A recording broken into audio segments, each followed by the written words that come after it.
10 अक्टूबर रात के 10 बजे बल्लू जेल से। नायक नहीं खलनायक हूँ मैं।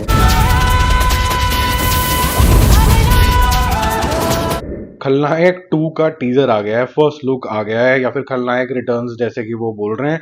बैकग्राउंड म्यूजिक से ही उत्तेजना जाग जाती है कि आ गया संजय दत्त, आ गया आइकॉनिक रोल के अंदर आ गया।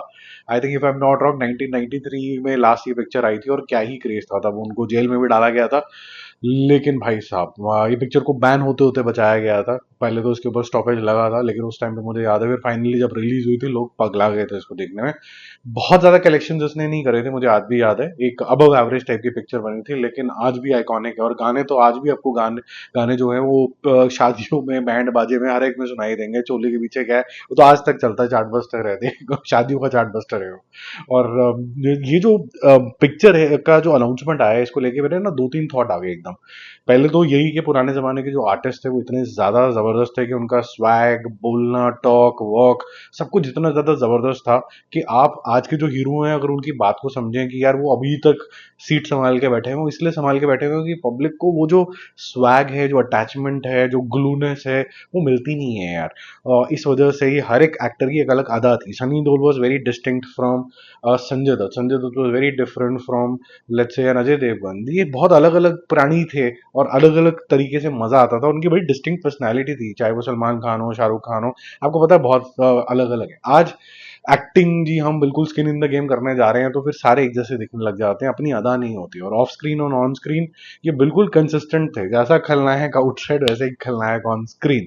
ये जो कंसिस्टेंसी थी ये उनको और लवेबल और ऑथेंटिक बनाती थी। चाहे आप बैड बॉय थे, लेकिन ये नहीं कि आप लिपा पोती कर रहे हो, लिपस्टिक लगा रहे हो, मतलब पब्लिक को खुश करने की कोशिश कर रहे हो, ऐसा बिल्कुल भी नहीं था। आई थिंक पब्लिक वो ज्यादा प्यार करती है। ऑथेंटिसिटी जो आज का नया बजवर्ड है सोशल मीडिया का, एक्चुअली में पहले से ही था, ये अब नया आ गया। दूसरा मेरा थॉट आया कि क्या इस फिल्म का टीजर अच्छा कटा है, ओके मैं बोलूंगा। तीसरा मेरे को ये थॉट आया कि क्या इस पिक्चर की आज जरूरत थी, और अगर थी तो किस रेल्म के अंदर थी, इसकी रूपरेखा क्या होनी चाहिए थी।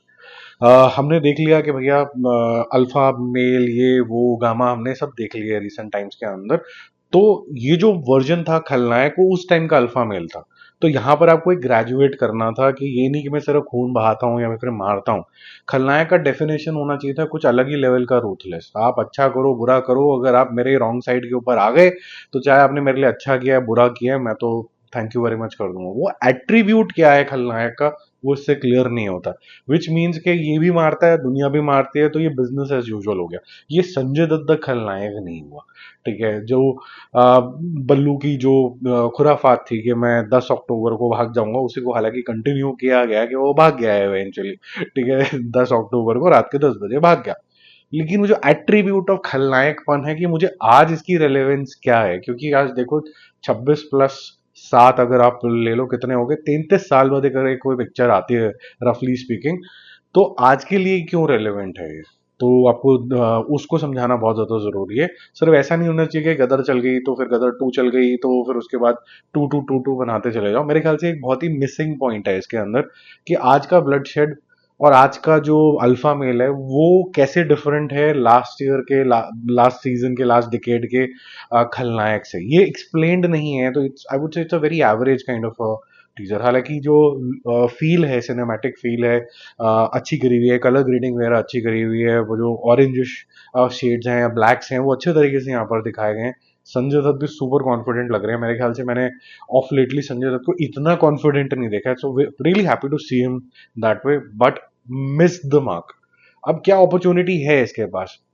देखो अगर एक कैरेक्टर जिसने सोचा समझा होता है अगर वो किसी और के पास चला जाए तो जो ना लीकेज होती है। तो मुझे जो चौथा थॉट आया इसको लेके वो यही आया कि भाई साहब आपके पास मुक्ता आर्ट्स है जिसने इसको कंसेप्चुलाइज किया था और ये उस वही बैक कर रहा है, इसको मुक्ता आर्ट्स ही बैक कर रहा है। तो फिर आपको लगता है कि ये जो कैरेक्टर की जो सोल है वो नहीं मरेगी, वो इस आप होप में होगे, तो विच इज गुड। लास्टली जो पांचवा सवाल आया कि अगर खलनायक 2 बननी थी, क्योंकि रणवीर सिंह का भी नाम पहले आया था, वही आदमी जिसने जिया था वही कर रहा है, तो फिर उससे बढ़िया क्या हो सकता था। तो मेरे को 5 ख्याल आए तो मैंने सोचा आपके साथ पांचों के पांचों ख्याल आपके साथ शेयर कर दूं। आपको भी कोई और अगर छठा सातवां ख्याल आया तो कमेंट करके जरूर बताना। Bye bye.